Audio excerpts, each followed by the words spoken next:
खुलुमबाय बेयो बड'लेण्ड इंखं टेलिभिजन दिनै 30 अक्ट'बर 2022 रबिबारखालि सानसेनि बरादखौ नोंथांमोननि खाथियाव लाबोदों आं सदानन्द दैमारिया।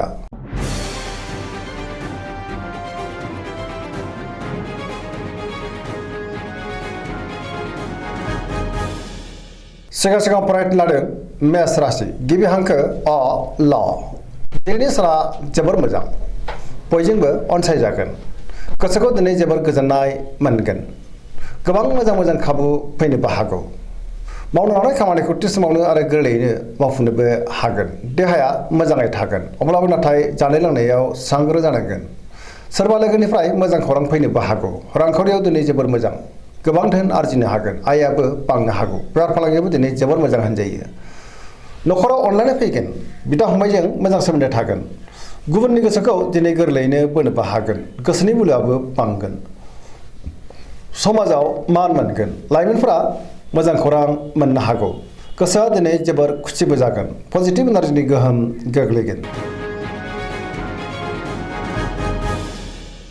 वृष राशि गिबि हांखो इ अ ब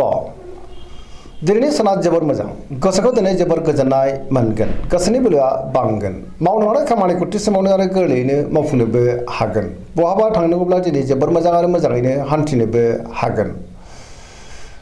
गियाना बांनो हागौ रांखावरियाव दिनै जोबोर मोजां गोबां धोन आरजिनो हागोन आरो बेफार फालांगियावबो जोबोर मोजां मुलाम्फा मोननो हागोन आयाबो बांनो हागौ न'खराव अनलायनाय फैगोन बिसि फिसायनि गेजेराव मोजां सोमोन्दो थागोन देहाया मोजाङै थागोन गुबुननिफ्राय मोजां खौरां फैनोबो हागौ जायखि खामानि मावा मानो मोनफ्रोमबो खामानिखौनो दिनै गोरलैयैनो मावफुंलांनो हागोन सोरबा लोगोनि अनसायनायखौ मोनगोन गोसोनि साननायफोरा जाफुंनो हागौ पजिटिभ एनार्जिनि गोहोम गोग्लैगोन।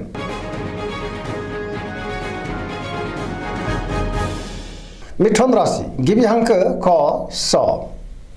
दिनैनि साना मोजां आरो गाज्रिनि गेजेरजों बाबेरनांगोन नेगेटिभ एनार्जिनि गोहोमबो गोग्लैनो हागौ गोसोखौ दिनै जोबोर उसुखुथु मोनगोन गियाननि आंखाल जानो हागौ गोथों आरो गोग्गो साननो रोंनाय नङा गोसोआ दिनै जोबोर आला खालाबो जानो हागौ देहाया मोजाङै थागोन अब्लाबो नाथाय जानाय लोंनायाव सांग्रां जानांगोन रांखावरियाव मोजां बेफार फालांगियावबो मोजां होनजायो सोरजोंबा रायखोमा जानोबो हागौ सांग्रां जानाया गाहाम गुबुननि थाखाय नाङा फाङा जेंनायाव गोग्लैनांनोबो हागौ सोरजोंबा रायखोमा जानानै गोसोआ दिनै जोबोर उसुखुथु जानोबो हागौ। कर्कट राशि गिबि हांखो ड ह दिनैनि साना जोबोर मोजां गोसोखौ दिनै जोबोर गोजोननाय मोनगोन सोरबा लोगोजों बाख्नाय जानोबो हागौ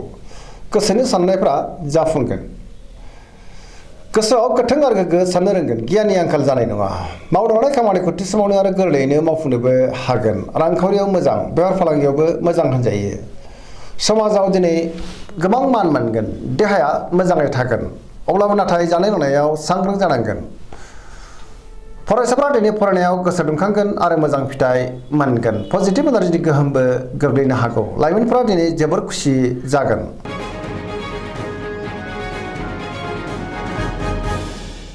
सिंह राशि गिबि हांखो म ट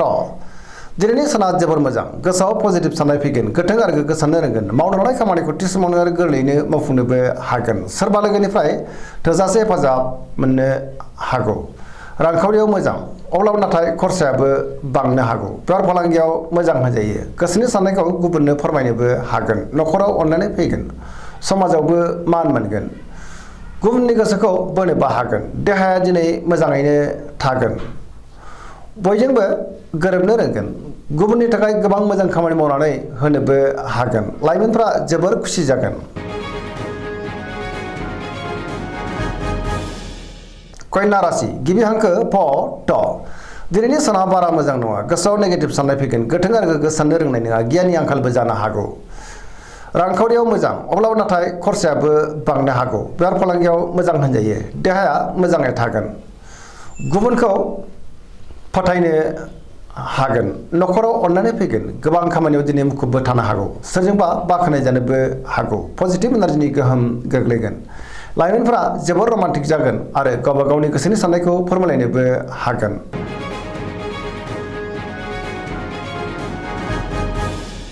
तुला राशि गिबि हांखो र ट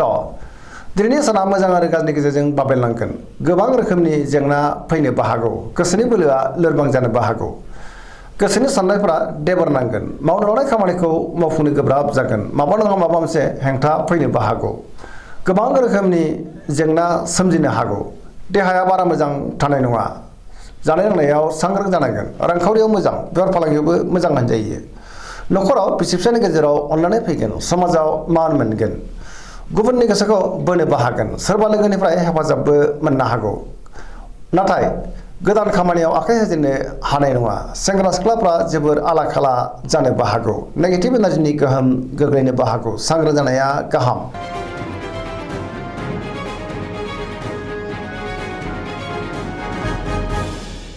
वृश्चिक राशि गिबि हांखो न स दिनैनि साना मोजां आरो गाज्रिनि गेजेरजों बाबेनलांगोन गुबुननि अननायखौ मोननो हागोन पजिटिभ एनार्जिनि गोहोमबो गोग्लैगोन सोरजोंबा बाख्नाय जानोबो हागौ देहाया बारा मोजां थानाय नङा जानाय लोंनायाव सांग्रां जानांगोन रांखावरियाव मोजां अब्लाबो नाथाय खरसायाबो बांनो हागौ गोसोनि साननायफ्रा देबार नांनोबो हागौ समाजाव मान मोनगोन नखराव अनलायनाय फैगोन गोबां मोजां खाबु फैनोबो हागौ देहाया मोजाङै थागोन अब्लाबो नाथाय जानाय लोंनायाव सांग्रां जानांगोन फरायसाफोरा फरायनायाव गोसो दुंखांगोन लाइमोनफोरा जोबोर रमान्टिक जागोन आरो गावबा गावनि गोसोनि साननायखौ फोरमायलायनोबो हागोन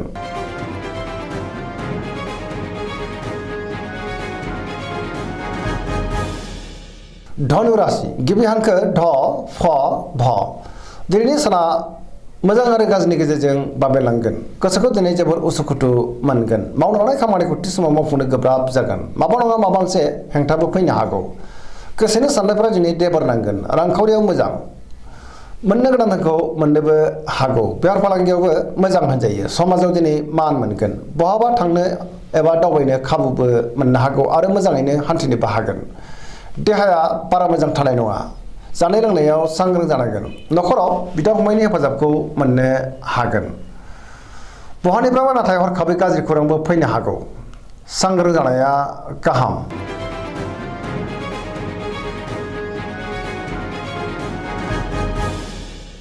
मकर राशि गिबि हांखो ख ज दिनैनि साना मोजां आरो गाज्रिनि गेजेरजों बाबेनलांगोन सोरजोंबा रायखोमा जानोबो हागौ गुबुननि थाखाय नाङा फाङा जेंनायाव गोग्लैनांनोबो हागौ गोसोनि साननायफ्रा देबर नांगोन मावनो लानाय खामानिखौ मावफुंनो गोब्राब जागोन रांखावरियाव मोजां अब्लाबो नाथाय खरसायाबो बांनो हागौ बेफार फालांगियाव मोजां होनजायो गोबां मुंदांखा सुबुंजों दिनै लोगो मोनज्लायनो हागौ गुबुनजों मोजां सोमोन्दो लाखिनो गोब्राब जागोन मोनफ्रोमबो खामानिखौ मावफुंनो माबा नङा माबा मोनसे हेंथा फैनो हागौ नखराव अननानै फैगोन बिदा फंबायनिफ्राय हेफाजाबखौ मोननो हागोन सेंग्रा सिख्लाफ्रा गावबा गावनि गोसोनि साननायखौ फोरमायलायनो हागोन फरायसाफ्रा दिनै फरायनायाव गोसो दुंखांगोन आरो मोजां फिथाइ मोननोबो हागोन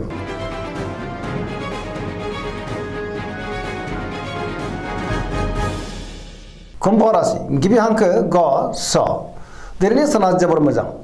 गोसोनि साननाया मोगथाङाव जाफुंनो हागौ गोसोखौ दिनै जोबोर गोजोननाय मोनगोन मावनो लानाय खामानिखौ थि समावनो आरो गोरलैयैनो मावफुंनोबो हागोन बहानिफ्रायबा मोजां खौरां फैनोबो हागौ समाजाव दिनै गोबां मान मोनगोन गोबां मुंदांखा सुबुंजों दिनै लोगो मोनज्लायनोबो हागौ रांखावरियाव जोबोर मोजां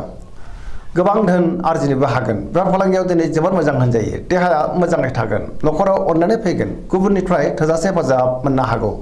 बिमा बिफानि अननाय आरो बोरखौ मोनगोन बहाबा दावबायनो एबा हान्थिनो खाबु मोननोबो हागौ पजिटिभ एनार्जिनि गोहोम गोग्लैगोन